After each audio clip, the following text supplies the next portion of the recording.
اس لیے میں نے کہا کہ ہر پیغمبر پیدائشی طور پر موحد ہوتا ہے. تو حضرت ابراہیم علیہ السلام نے جب آنکھیں کھولی اور ایسے ماحول میں آنکھیں کھولی کہ گھر کے اندر بت بنائے جا رہے تھے، بت تراشے جا رہے تھے. جو ان کا والد آزر تھا، جن کو بعض نے چچا کہا ہے، قرآن نے باپ کہا ہے، تو یہ بتوں کو تراشتے تھے، بت بناتے تھے اور اسے بیچتے تھے. تو گھر میں بت بنائے بھی جا رہے تھے اور بت پوجے بھی جا رہی تھی. اب راستے میں سب سے پہلے جب باپ آیا تو باپ کو دعوت دی.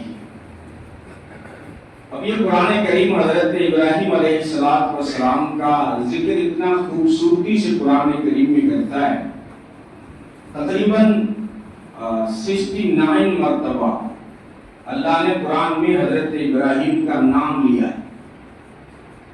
ذکر تو بہت ساری صورتوں اور بہت ساری آیتوں میں آیا ہے، نام کے ساتھ میں 69 مرتبہ ذکر کیا اور اپنے محبوب کو حکم دیا کہ اپنی اس کتاب میں میرے خلیل کا ذکر کیجئے